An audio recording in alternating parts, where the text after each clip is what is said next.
હવે જોઈશું સમાચાર વિસ્તારથી। લોકસભાની ચૂંટણીની તારીખો જાહેર થઈ ગઈ છે।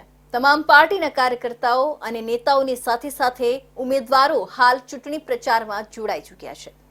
તો બીજી તરફ જો વાત કરવામાં આવે તો સુરત લોકસભા સીટની તો સમગ્ર દેશમાં તે પોતાનું સ્થાન ધરાવે છે। સુરતમાં ડાયમંડ સિટી ટેક્સટાઇલ સિટીની જેમ અનેક રીતે મહત્વ ધરાવે છે। દેશના અર્થતંત્રને મજબૂતી આપતા સુરતના ટેક્સટાઇલ ઉદ્યોગ સાથે જોડાયેલા લોકો સાથે ચર્ચા કરીને આ વ્યાપાર સાથે જોડાયેલા વેપારીઓનો પ્રશ્ન અને સમસ્યા વિશે इंडिया न्यूज गुजरातनी टीम द्वारा जानवानो प्रयास कर्यो हतो।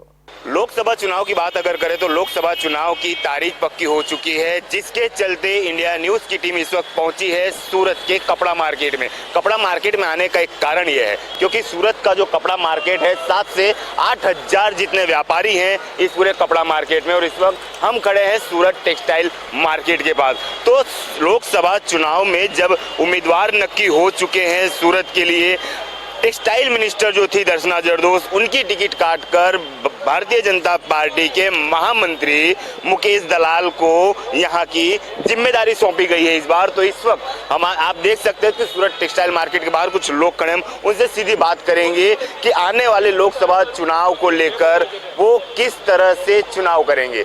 जी, सबसे पहले आप बताइए, लोकसभा चुनाव आ चुका है, आपकी मिनिस्टर थी दर्शना जरदोश टेक्सटाइल मंत्री, उनका पत्ता काट दिया है, मुकेश दलाल को जवाबदारी सौंपी गई है। क्या कुछ फायदा टेक्सटाइल को लेकर, क्या कुछ नुकसान, आप बताइए। देखिए, फायदे की अगर बात करने जाए तो गुजरात तो भारतीय जनता पार्टी का हब है, तो यहाँ पे दर्शनाबेन की जगह कोई भी आएगा वो काम करेगा। दर्शनाबेन टेक्सटाइल मिनिस्टर मंत्री थी, राज्य मंत्री थी, वो काम करती थी। मेन बात यह है कि अभी सूरत कपड़ा बाजार की वर्तमान की बात करें, पिछला जो 5 साल निकला वो जीएसटी सरलीकरण में आ गया, जीएसटी में हम सभी व्यापारी आ गए, लेकिन अभी वर्तमान में बजट 2023 के अंदर एक एमएसएमई एक्ट जो इनकम टैक्स एक्ट है 43BH, ये एक नया क्लोज आया है, उसको लेके व्यापार को काफ़ी तकलीफ है। लोगों के अभी 2-2.5 महीने काम नहीं हो रहा। रमजान की सीजन थी, उगादी की सीजन थी, शादी ब्याह की सीजन थी, स्कूल यूनिफॉर्म की सीजन थी, सारी सीजनें फेल हो गई और पर्टिकुलर 70% माल कम जा रहा है, और जो भी माल गया है उनको पैसा 45 दिन में चुकाना, उस चक्कर में रिटर्न आ रहा है। तो हमारी अभी की सबसे बड़ी समस्या है, हम चाहते हैं इस समस्या पे सरकार को समाधान करना चाहिए। अभी तो आचार संहिता लगी है, चुनाव अगर ये स्वीकार करके कोई काम करे वो होना नहीं है। तो अब जो भी नई सरकार आएगी, हम चाहते हैं इसमें हमारा सरलीकरण आए। सबसे बड़ी बात इसमें तकलीफ का है, सबसे बड़ी बात कही इन्होंने एमएसएमई को लेकर, जिस तरह से कायदा बनाया गया। तो और भी लोग उपस्थित हैं, मुझसे ही बात करेंगे। एमएसएमई के कायदे के लेकर इन्होंने बात की है। जब एमएसएमई नहीं था, कुछ परसेंटेज था, और अब जब बढ़ोतरी हुई है तो जो व्यापारी हैं उनको कितना नुकसान, किस तरह से उनको ऑर्डर्स जो मिल रहे हैं कपड़ा को लेकर, और आने वाले समय में इसमें क्या कुछ बदलाव होना चाहिए जिससे व्यापारियों को राहत मिल सके। आपके माध्यम से कहना चाहता हूँ कि कोई भी कायदा लगता है तो लोगों तक पहुंचना चाहिए। आपने उसको इमरजेंसी में खड़ा कर दिया। आज सीजन का टाइम था, यहाँ पे फरवरी, मार्च, जनवरी, ये 3 महीने सीजन का टाइम होता है। अब ऐसे टाइम में वो बिजनेस करे, जो माल दीपावली पे गया उसका पेमेंट आने वाला था, उस समय एमएसएमई का कायदा आने से आज 45 डेज के अंदर पेमेंट की उन्होंने बात उसमें आई है। क्या व्यापारी के पास समय, वो पैसा लेने का टाइम था, उस जगह वो माल रिटर्न आ रहा है। आप विचार करो उसकी परिस्थिति क्या हो गई, उसकी मानसिकता क्या होगी, वो धंधा करेगा, पेमेंट चुकाए। आप मेरी जगह अगर आप भी होते तो ये इस पर वो सोचना चाहिए था कि स्मॉल स्केल इंडस्ट्री है और उसके पास कोई इतना सरकार उनको कोई ऐसा देता नहीं है, सब्सिडी या लोन ऐसी कोई चीज़ देती नहीं जो उसके पास एडजस्टमेंट होती है। और भी लोग हम उनसे बातचीत करने की कोशिश करेंगे। कई सालों से सूरत में भारतीय जनता पार्टी का राज रहा है, टेक्सटाइल के लिए भारतीय जनता पार्टी ने क्या कुछ किया है, पहले तो बताइए। देखिए, हमारी जो भी समस्या थी, हम समय समय पे अपने जो भी सांसद श्री उनके पास जाते थे, सुनवाई होती थी, वो हमको अपने साथ में दिल्ली भी लेकर गए हैं और हमारी वहाँ पे बिल्कुल बातचीत हुई, सब कुछ हुई है। लेकिन कुछ मुद्दे अभी भी ऐसे जो हमारे यहाँ पे बाकी है। जैसे भाई साहब ने बताया, रोजगार देने में 2nd नंबर पर आज इंडिया में टेक्सटाइल मार्केट आता है, अपने जो टेक्सटाइल का है। लेकिन जैसे हमारे यहाँ पे टेक्सटाइल यूनिवर्सिटी का काम अभी भी बाकी है। यहाँ पे लोग पढ़ के लिखे CA MBA सब बन रहे हैं, लेकिन जो टेक्सटाइल के अंदर जो उनका होना चाहिए वो अभी तक बाकी है। और उसके बाद में जो यहाँ पे चीटिंग का भी काम बहुत ज़्यादा हो गया है, बढ़ गया। तो हम चाहते हैं कि एक आर्थिक अपराध शाखा बने, उनका स्पेशल ऐसा मिले थाना जो यहीं के खाली टेक्सटाइल की देख रेख करे। इन्होंने कहा कि टेक्सटाइल के लिए जो आपराधिक शाखा बनाने की बात हर संघवी ने कही भी थी और अलग से पुलिस थाना देने की बात कही थी, तो उसमें क्या कुछ धाराएं उल्लेख होनी चाहिए, क्या कुछ उसमें कायदे बनने चाहिए जिससे मार्केट के व्यापारियों को लाभ हो सके, उनके साथ जो चीटिंग होती है उसमें कहीं ना कहीं कटौती हो सके? जो धारा इन्होंने अभी बनाया है एमएसएमई धारा, ये एक तरह से चीटिंग रोकने के लिए बनाया है, लेकिन लोगों को इसके बारे में पता नहीं है और डर का माहौल ज़्यादा हो गया है। जैसे उन्होंने ये बोला कि अगर 45 दिन में पेमेंट नहीं दिया तो वो आपकी इनकम में जोड़ दिया जाएगा, तो आदमी जो पैसा ही नहीं चुका सकता वो इनकम टैक्स कहाँ से भरेगा? पहले तो मैं सरकार को ये पूछना चाहता हूँ, क्या अनपेड बिल आपकी इनकम है जो इसके आप उसके ऊपर आप टैक्स लोगी? तो लोकसभा चुनाव में इंडिया न्यूज की टीम जब कपड़ा मार्केट के व्यापारियों से बातचीत की तो सारी चीजें खुलकर सामने आई हैं। कैमरा पर्सन रविवेंडे के साथ मैं अमित राजपूत, इंडिया न्यूज, सूरत। લોકસભાની ચૂંટણીમાં મતદાતા કેવા નેતાને પસંદ કરશે એ પ્રશ્ન સૌ કોઈને થાય છે, ત્યારે વલસાડ બેઠકના મતદારો શું ઈચ્છી રહ્યા છે, કેવા નેતાને પસંદ કરે છે, આવા પ્રશ્નોના જવાબ જાણવાનો પ્રયાસ ઇન્ડિયા ન્યૂઝ ગુજરાત દ્વારા કરવામાં આવ્યો હતો। ચાની દુકાનો પર જઈ અલગ અલગ લોકોના વિચારો જાણ્યા। જોઈએ શું કહે છે વલસાડ લોકસભા વિસ્તારના આદિવાસી મતદારો। વલસાડ જિલ્લામાં રાજકીય માહોલ જામ્યો છે, ત્યારે વલસાડ બેઠક પર ભાજપ અને કોંગ્રેસની ટિકિટ ફાઇનલ થઈ છે। ભાજપ તરફથી ધવલ પટેલ અને કોંગ્રેસ તરફથી અનંત પટેલની પસંદગી કરવામાં આવી છે। બંને ઉમેદવારો વાંસદા તાલુકાના છે, ત્યારે વલસાડ જિલ્લાના કપરાડા તાલુકાના મતદારો પાસે એમનો વિચાર જાણવા માટે અમારી ઇન્ડિયા ન્યૂઝ ગુજરાતની ટીમ કપરાડાના સુથારપાડા અને કપરાડા તાલુકાના અલગ અલગ વિસ્તારમાં લોકોના વિચાર જાણવાનો પ્રયાસ કર્યો હતો। શું કહી રહ્યા છે વલસાડ જિલ્લાના કપરાડાના મતદારો, જુઓ અમારા આ અહેવાલમાં। વલસાડ લોકસભા બેઠકના મતદારો પાસે જાણવા માટે અમે કપરાડા મત વિસ્તારમાં પહોંચ્યા છે। કપરાડા મત વિસ્તારના લોકો પાસે આપણે જાણશું કે તેઓને નેતા કેવો જોઈએ। આપણી જોડે અહીંયા ભાઈ છે, નામ ભાઈ તમારું નામ? પટારા ઈશ્વરભાઈ બાપુભાઈ। કેવો નેતા જોઈએ તમને? સારો નેતો જોઈએ છે। કયા કયા કામો તમારા ગામમાં થયા છે, હજુ કયા કામો બાકી છે? હજુ તો આ વલસાડ જિલ્લામાં હજુ સર પ્રાથમિક શાળાનો જે પ્રોબ્લેમ છે, અહીંયા શિક્ષકો પણ નથી અને રોડની સુવિધા પણ નથી અને જે બાળકો અહીંયા શિક્ષકો ઓછા છે એટલે શિક્ષકો બરાબર પૂરા શિક્ષક છોકરાઓને ભણાવી શકતા નથી અને છોકરાઓ આગળ જવા માટે આ રખડપટ્ટી કરે છે અને એ પ્રાઇવેટમાં જવાનો તો કોઈ ગરીબ પાસે પૈસા પણ નથી મળે આટલા, કેમ કે 10,000 12,000 ફી ભરાવે છે। એટલા માટે અહીંયા શિક્ષણ માટે આ છોકરાઓ માટે ધોરણ પ્રમાણે દરેક ધોરણ પ્રમાણે જે છે એના ધોરણ પ્રમાણે શિક્ષકો પણ જોઈએ એવી મારી આ ચૂંટણી પહેલા સગવડ કરે એવી મારી માંગ છે। હા ભાઈ, શિક્ષકના મુદ્દે બોલી રહ્યા કે શિક્ષણથી છોકરાઓ જે છે એ વંચિત રહી જાય છે। આપણી સાથે એક વડીલ છે। વડીલ, તમારું નામ? લક્ષ્મણભાઈ બારેકિયાભાઈ ગાવી, મનાલા। શું સમસ્યા છે ગામમાં? ગામમાં તો સમસ્યા બધું છે જ કે આ ગામમાં પાણીની તકલીફ છે અને રોડની પણ તકલીફ છે અને કોઈ જગ્યાએ જવા માટે બસની પણ તકલીફ છે। એવા નેતા જોઈએ કે આ બધી સગવડતા કરે એવા જોઈએ અને એવા નેતાને અમે પસંદ કરું ને એવા નેતાને અમે ચૂંટીએ। આગળ બીજા છે ગામના સરપંચ છે, ગામના સરપંચ જોડે વાત કરું। સરપંચ શ્રી, તમારે ગામમાં આરોગ્યની સુવિધા કેવી મળે છે? નમસ્કાર, જયેન્દ્ર ગાવિત, વર્ધા મનાલા ગ્રુપ ગ્રામ પંચાયત સરપંચ શ્રી। આજે મનાલા ગામની અંદર પ્રાથમિક આરોગ્ય કેન્દ્ર જે ચાલી રહ્યું છે એ જેની મહેકમ 6 ખાટલા બેડની છે, તો અમે ઘણી તાલુકા સ્વાગતમાં પણ અને જિલ્લામાં પણ અમે રજૂઆતો કરી છે, કારણ કે અમારા પ્રાથમિક આરોગ્ય કેન્દ્ર 25 થી 30 ગામોને આવરી લે એવું સેન્ટર ઉપર આવેલું છે અને જે કપરાડા જે દવાખાનું છે એ દવાખાનું માત્ર દવાખાના તરીકે બોર્ડ આપણે વાંચી શકીએ, પરંતુ લોકોને જે સર્વિસ મળવી જોઈએ એ સર્વિસ મળતી નથી, કારણ કે જ્યારે પણ પેશન્ટ જતું હોય અડધો કલાકની અંદર એને ડિસ્પેચ કરવામાં આવે છે। એવી ઘણી બધી સમસ્યા છે। તો પ્રાથમિક આરોગ્ય કેન્દ્ર મનાલાની અંદર જો 15 થી 20 બેડની મહેકમ મળે અને તમામ ડોક્ટરો જે તે દર્દી પ્રમાણે મળે અને સાથે એ 24 કલાક ચાલુ રહે એવી અમે માંગ પણ કરી છે, લેખિતમાં ઠરાવ સાથે પણ કરી છે। તો અમે જે પણ આ વખતે જ્યારે સંસદીય અત્યારે જે લોકસભાનું જે માહોલ બની રહ્યો છે, તો આપણા સમાજને આજે આઝાદીના 70 વર્ષ થઈ ગયા, સરકારે ઘણી બધી યોજનાઓ આપી છે, છતાં પણ ગામડા લેવલે જે સરકારી યોજનાઓ મળવી જોઈએ એ મળતી નથી, જેના કારણે રોડ રસ્તા હજુ પણ ખરાબ છે. લોકોની સાથે ચર્ચા કરવા માટે અમારી ઇન્ડિયા ન્યૂઝ ગુજરાતની ટીમ પહોંચી છે હાલ કપરાડાના સુથારપાડા ગામે.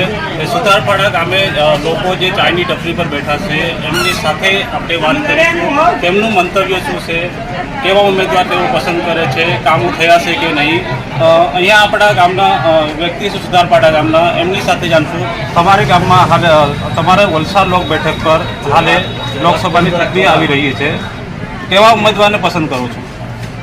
અમારે પાર્ટી પર કંઈ જવાનું નથી. જો ઉમેદવાર અમારું આદિવાસીનું કામ કરે એના પાછળ અમે કામ કરીએ. અન્ય ભાઈ બીજા પણ છે, એમની જોડે વાત કરો. હું કેમેરામેનને કહીશ કે હવે અંદર બી લોકો બેઠા છે, એમની જોડે વાત કરું.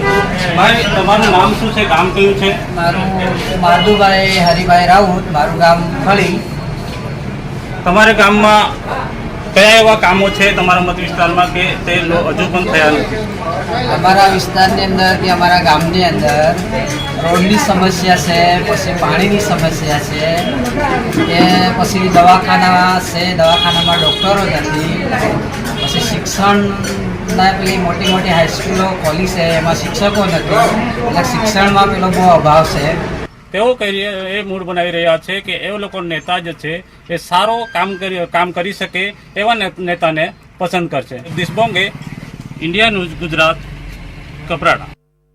લોકસભા ચૂંટણીમાં નવસારી લોકસભા બેઠક પર ભાજપના પ્રદેશ પ્રમુખ અને નવસારીના સાંસદ CR પાટીલ સામે કોંગ્રેસ હજુ ઉમેદવાર નક્કી કરી શકી નથી. કોંગ્રેસમાંથી CR પાટીલ સામે કોણ ચૂંટણી જંગમાં ઉતરશે એને લઈને અનેક તર્ક વિતર્કો થઈ રહ્યા છે, જેમાં કોંગ્રેસના દિગ્ગજ નેતા સ્વર્ગીય અહેમદ પટેલની દીકરી મુમતાઝ પટેલની નવસારી લોકસભા બેઠક પર પસંદગી થાય એવી ચર્ચા ઉઠતા જ નવસારી અને સુરત કોંગ્રેસના આગેવાનો ચિંતામાં મુકાયા છે અને બેઠકોનો દોર શરૂ થયો છે. મુમતાઝ પટેલ નવસારી લોકસભામાં ચૂંટણી ન લડે એવા પ્રયાસો પણ શરૂ થયા છે. જો કે નવસારી જિલ્લા કોંગ્રેસના પ્રમુખ શૈલેષ પટેલે આડકતરી રીતે મુમતાઝ પટેલને નવસારીથી ચૂંટણી જંગમાં ન ઉતરે એનો સંદેશ આપ્યો છે.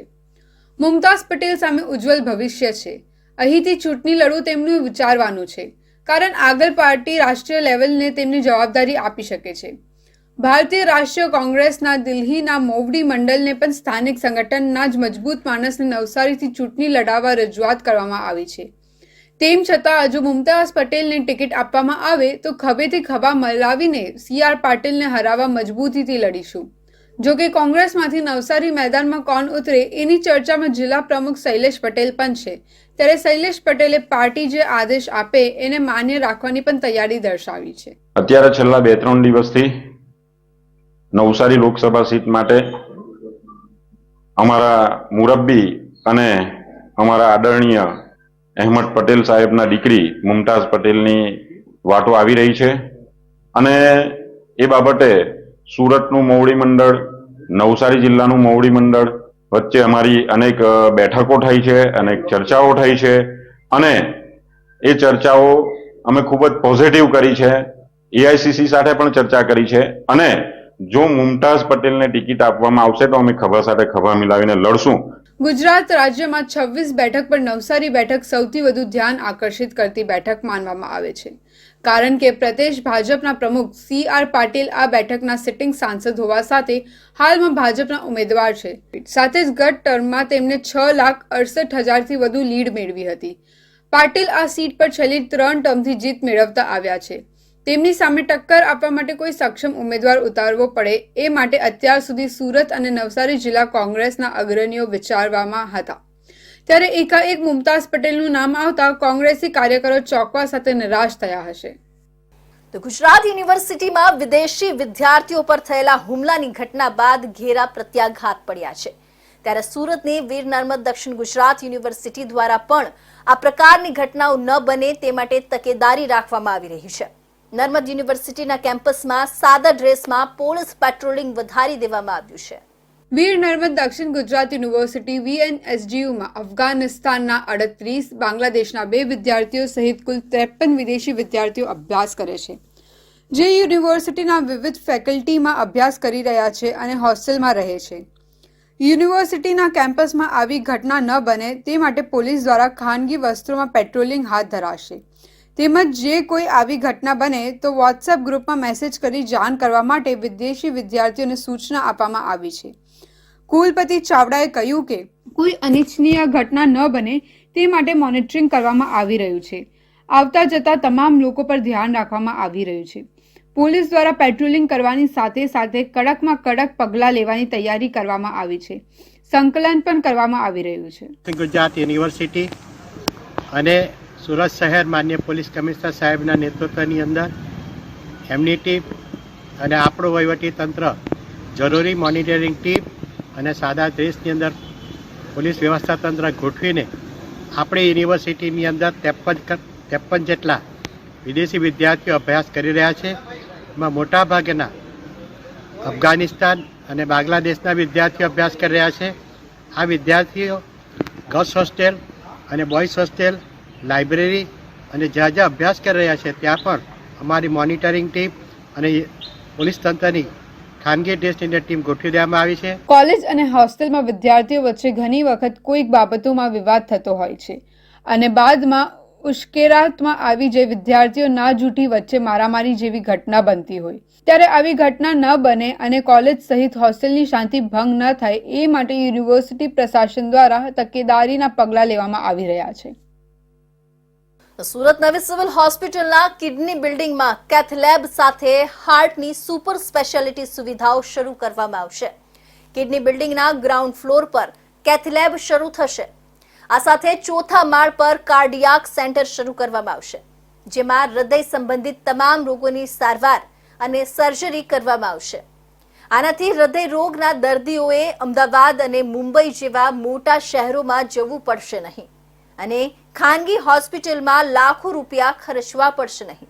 સુરત સિવિલ હોસ્પિટલ ખાતે અત્યંત આધુનિક સુવિધા સાથે કેથ લેબ સુવિધા શરૂ કરવાની પ્રક્રિયા શરૂ થઈ ગઈ છે.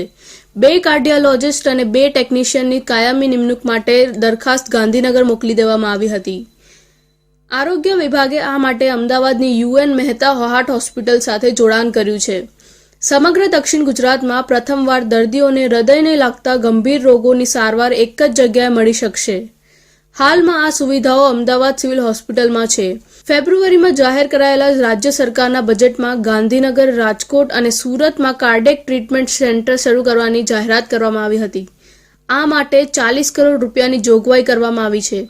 આ કાર્ડિયક સેન્ટર સુરતની સિવિલ હોસ્પિટલમાં બનાવવામાં આવશે. સિવિલ હોસ્પિટલમાં કાર્ડિયક સેન્ટર બનાવવાની વાત ઘણા વર્ષોથી ચાલી રહી છે. હાલ અમદાવાદની UN મહેતા સંસ્થા દ્વારા નવનિર્મિત કાર્ડિયક સેન્ટરનું સંચાલન કરવામાં આવશે. અમદાવાદ સિવિલ હોસ્પિટલમાં હૃદય, કિડની, લીવર અને મગજ જેવા અંગોના ગંભીર રોગોની સારવાર અને સર્જરી માટે જરૂરી તમામ સુવિધાઓ ઉપલબ્ધ છે. UN મહેતા હાર્ટ હોસ્પિટલ હોસ્પિટલના પરિસરમાં જ છે. સુરત સિવિલ હોસ્પિટલ મેનેજમેન્ટ જણાવ્યું હતું કે આરોગ્ય વિભાગ પાસેથી 6 સુપર સ્પેશિયાલિટી વિભાગોની માંગણી કરવામાં આવી હતી. અમારે ત્યાં કિડની બિલ્ડિંગમાં કેથ લેબ ચાલુ થવાની છે, જે એક ગ્રાઉન્ડ ફ્લોર પર રહેશે કેથ લેબ, અને એના ઓપરેશન થિયેટર જે ચોથા માળે રહેશે, અને એનો ICU પણ ચોથા માળે રહેશે. જેના માટે ઓપરેશન થિયેટર બનવાની પ્રક્રિયા ચાલુ છે. એના માટે જે રિક્વાયર્ડ સ્ટાફ છે, એટલે કે કાર્ડિયોલોજિસ્ટ અને કેથ લેબ ટેકનિશિયન, આ બે કાર્ડિયોલોજિસ્ટ અને ટેકનિશિયનની જરૂરત છે. કાર્ડિયોલોજિસ્ટની સેલરી માટે અમે ઉપર દરખાસ્ત મોકલેલી છે, જે ગાંધીનગરથી સેન્કશન થવાની પ્રક્રિયામાં છે, અને એના પછી એની નિમણૂક થશે. કેથ લેબ ટેકનિશિયનની પણ નિમણૂક માટે અમે ઉપર પરમિશન માંગેલી છે, જે આવ્યા બાદ એની પણ નિમણૂક થઈ જશે. સુપ્રિન્ટેન્ડન્ટ ડોક્ટર ગણેશ ગોવેકરને જણાવ્યું હતું કે સિવિલ હોસ્પિટલમાં કિડની બિલ્ડિંગમાં ગ્રાઉન્ડ ફ્લોર પર કેથ લેબ અને ચોથા માળે કાર્ડિયક સેન્ટર શરૂ કરવામાં આવશે. હૃદય સંબંધિત તમામ રોગોની સારવાર અને સર્જરી કરવામાં આવશે. અમે 2 કાર્ડિયોલોજિસ્ટ અને 2 ટેકનિશિયનની માંગણી કરી છે. ટૂંક સમયમાં ગાંધીનગરથી તેની મંજૂરી મળી શકે છે. જલ્દી તેની ભરતી થશે. વધુમાં જણાવ્યું હતું કે સુરત સહિત દક્ષિણ ગુજરાતમાં અચાનક બેભાન થઈ જવાથી મોતના કિસ્સાઓ વધારા થઈ રહ્યા છે. જેમાં ઘણા કેસોમાં હાર્ટ એટેકથી મોત થયું હોવાનું સામે આવે છે. સુરત સિવિલ હોસ્પિટલમાં કેટલે સહિતની સુવિધા શરૂ થતા દક્ષિણ ગુજરાતના હાર્ટને લાગતા દર્દીઓને રાહત થશે અને અમદાવાદ મુંબઈ સુધી ધક્કો ખાવો નહીં પડે. તો સુરત શહેર પોલીસ દ્વારા લોકોના આરોગ્ય સાથે ખેલવાડ કરનારા ઝોલાછાપ ડોક્ટર ઉપર તવાઈ બોલાવવામાં આવી છે. ડિંડોલી વિસ્તારમાં અલગ અલગ ક્લિનિકમાં તપાસ કરી ડિગ્રી વગરના 3 ડોક્ટરોને ઝડપી પાડ્યા છે. આ 3 બોગસ ડોક્ટર કમ્પાઉન્ડન્ટની નોકરી કરતા હતા અને બાદમાં ડોક્ટર બનીને પોતાનો ગોરખ ધંધો શરૂ કરી દીધો હતો. સુરત શહેર એસઓજીએ સુરતના ડિંડોલી વિસ્તારમાં અલગ અલગ ક્લિનિકમાં તપાસ કરી હતી અને તે દરમિયાન ડિગ્રી વગરના 3 બોગસ ડોક્ટરોને ઝડપી પાડ્યા હતા. પોલીસે જિલ્લા પંચાયત હેલ્થ વિભાગના અધિકારીને સાથે રાખીને કાર્યવાહી કરી હતી. ત્યારે ડિંડોલી વિસ્તારમાં CR પાટીલ રોડ પર આવેલ રામનગર સોસાયટીની બાજુમાં લક્ષ્મીનારાયણ સોસાયટી પાસે માતૃશ્રી ક્લિનિક નામના દવાખાનામાં તપાસ કરાઈ ત્યારે જાણવા મળ્યું કે આ ક્લિનિક ચલાવનાર ઇન્દ્રેશ પાલ પાસે કોઈ પણ પ્રકારની ડિગ્રી નથી.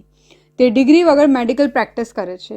જ્યારે તેને ક્લિનિકમાંથી અલગ અલગ દવા, ઇન્જેક્શન અને સિરપ મળી 12,626 તેમજ રોકડા રૂપિયા 1,02,020નો મુદ્દામાલ જપ્ત કર્યો છે.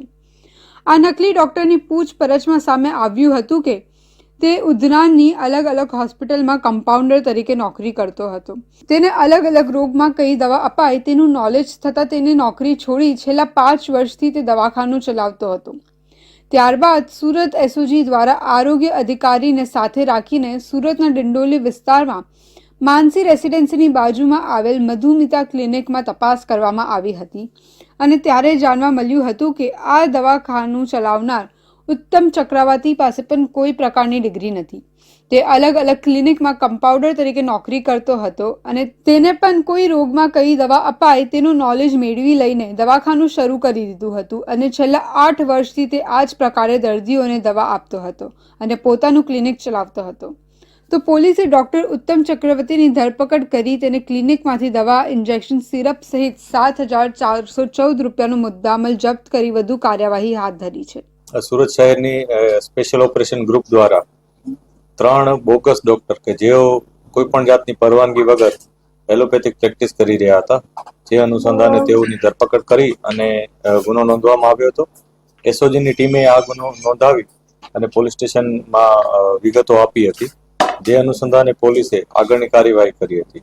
એસઓજીએ ડિંડોલી માનસી રેસિડેન્સી બાજુમાં શિવનગર પાસે સાઈ ક્લિનિકમાં પણ તપાસ કરી હતી. તપાસ દરમિયાન જાણવા મળ્યું હતું કે ક્લિનિક ચલાવનાર સંજય કુમાર મોર્યા પાસે કોઈ પણ પ્રકારની ડિગ્રી નથી અને તે પણ હોસ્પિટલમાં કમ્પાઉન્ડર તરીકે કામ કરતો હતો. ત્યારબાદ તેને પોતાનું ક્લિનિક ચાલુ કરી દીધું હતું. પોલીસે ક્લિનિકમાંથી અલગ અલગ દવા, ઇન્જેક્શન અને સિરપ મળી 83,446નો મુદ્દામાલ કબજે કર્યો છે અને બોગસ ડોક્ટર સંજય કુમારની ધરપકડ કરી છે. પોલીસની તપાસમાં સામે આવ્યું હતું કે છેલ્લા તે 3 વર્ષથી આ પ્રકારે ક્લિનિક ચલાવતો હતો.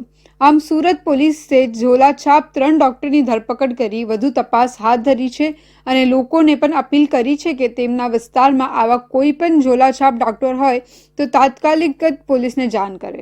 સુરત બુલેટિનના મહત્વના સમાચાર ફરી મળીશું અને નવા સમાચારો સાથે. ત્યાં સુધી જોતા રહેજો ઇન્ડિયા ન્યૂઝ ગુજરાત.